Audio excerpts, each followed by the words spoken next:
या आपके बच्चे का कोई होमवर्क नहीं हो रहा, कोई वहाँ उनका होमवर्क नहीं देख सकता। ये इस तरह की चुनौतियाँ हैं जो अपने आप में बहुत बड़ी हैं, और यही सब फेल करने के कारण भी हो सकते हैं। लेकिन फिर भी मैं सराहना करूंगा कि बहुत सारी बड़ी चुनौतियां होने के बाद भी आज हमारा शिक्षक उत्तर प्रदेश का बहुत कुछ करने की कोशिश कर रहा है। एक छटपटाहट है कि हम कुछ करके दिखाएंगे, और उसको प्रूव किया है इस बार। हमारे यहाँ एक परख असेसमेंट सर्वे होता है, पूरे देश का एक सर्वे कराते हैं लोग, और यूपी हमेशा 30 के आसपास ही रहता था पोजीशन, जो पीजीआई टेक्स होता था स्टेट का। आपकी बार फाउंडेशनल स्टेज पे बढ़िया काम इन्होंने किया है, जिसकी वजह से 7th रैंक पर उत्तर प्रदेश आया है। ये सब प्रयासों के परिणाम ही है। लेकिन ये जो काम है इसमें डरिए जरूर। ये डिजिटल लिटरेसी का काम किया है, बिना डरे इसमें सक्सेस होंगे नहीं, और फेल होने के पूरे चांसेस हैं। हम तो जिस दिन से इस काम को कर रहे हैं उस दिन से कह रहे हैं कि भाई इसमें होगा क्या। लेकिन अगर 45 लाख बच्चों को हम 5 लाख बच्चों का भी भविष्य अगर हम बदल सकते हैं, शुरुआत में ऐसे ही टारगेट रखिए। ये 750 लोगों को के लिए ट्रेनिंग नहीं कर रहे हैं, हम अगली बार 7500 लेके आएंगे, और फिर हम पूरे 45,000 को लेकर आएंगे IIT कानपुर में। इसके लिए चाहे कुछ भी करना पड़े। और अच्छी बात यह है कि भारत सरकार बिल्कुल तैयार बैठी है। कितने पैसे चाहिए उत्तर प्रदेश को, तो आप लोग अगर इसमें अपना योगदान देंगे और अपनी प्रतिबद्धता को बरकरार रखेंगे कि हमें करना, तो बहुत कुछ हो सकता है। मैं बताऊं कि इसमें बहुत सारे ऐसे लोग भी आएंगे ट्रेनिंग में जो CS और RT बैकग्राउंड के लिए दुर्भाग्य से सौभाग्य से शिक्षक बन गए। और कभी ये मत सोचिए कि मैं बेसिक का शिक्षक हूँ, कभी मत सोचिए। चाहे जितनी क्वालिफिकेशन हो कि मेरे को तो IT में प्रोफेसर होना चाहिए सत्यकी राय साहब की जगह, ऐसे मत सोचिए।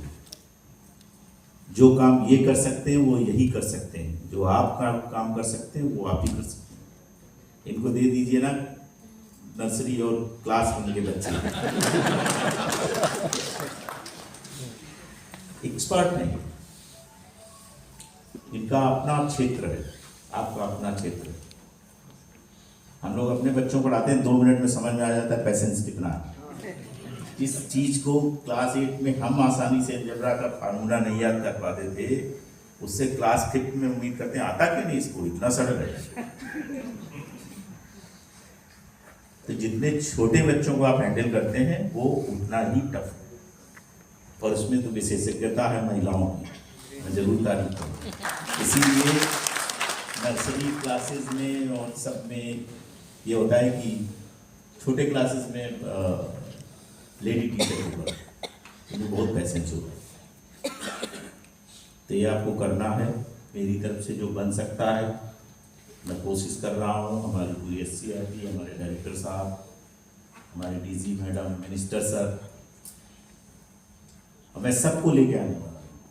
जैसे ही ये बैच सक्सेसफुली पास करेगा, कुछ करके दिखाएगा, और इनको छोड़ना नहीं, इनकी प्रोफाइल बना के रखनी। इन्होंने स्कूल में क्या किया जाए, पनिशमेंट के हिसाब से नहीं कह रहा हूँ, प्रेरित करने के हिसाब से कह रहा हूँ, या आपको चुनौती दे रहा हूँ।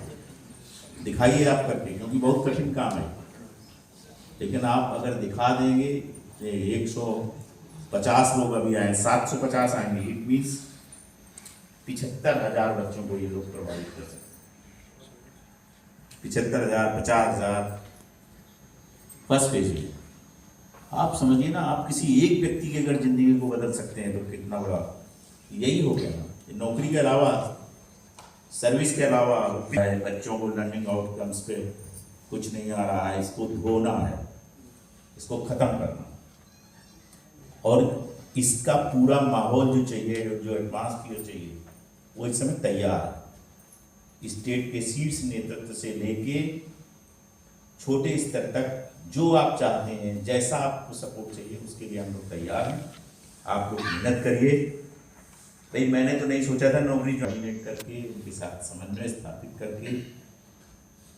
कोशिश ये है कि हम उत्तर प्रदेश को शिक्षा के क्षेत्र में बहुत आगे तक ले जा सकें। और पॉलिटिकल विल जो चाहिए थी वो इस समय है, चीज़ें सही दिशा में जा रही हैं। आप लोग के थोड़े से प्रयास से 5 दिन खूब एंजॉय करिए। कानपुर अच्छा शहर है और रहने का भी बड़ा अच्छा इंतजाम किया है ना। आप 5 दिन खूब मन बना के जाइए कि आपकी बात तो मैं कुछ कर के दूंगा। तो मुझे लगता है कि ये जो आउटरीच हॉल है ये एक स्थान बनेगा जहाँ से उत्तर प्रदेश की शिक्षा व्यवस्था में कोई आमूलचूल परिवर्तन होने की दिशा में हम लोग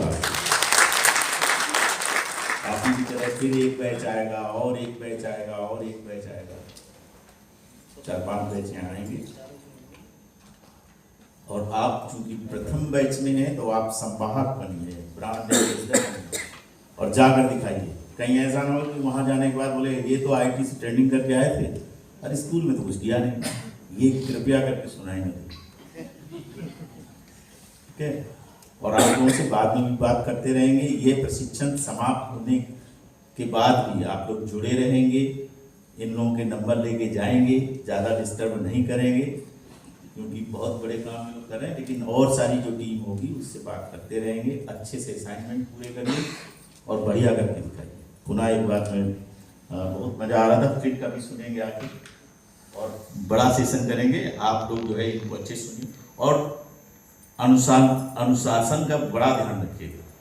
जब भी कोई बोल रहा होता है ना, मज़ा आता है, तो कृपया करके ये मोबाइल बंद रखा गया, सबसे ज़्यादा डिस्टर्ब करता है, सबसे यूजफुल भी है लेकिन बहुत ज़्यादा विध्वंस भी करता है ना, कंसंट्रेशन को खराब करता है। 5 दिन अच्छे से एंजॉय करिए, बहुत अच्छी व्यवस्था रहेगी। हम बीच में आते रहेंगे, हमारे लोग यहाँ रहेंगे और आप सब लोग अच्छे से।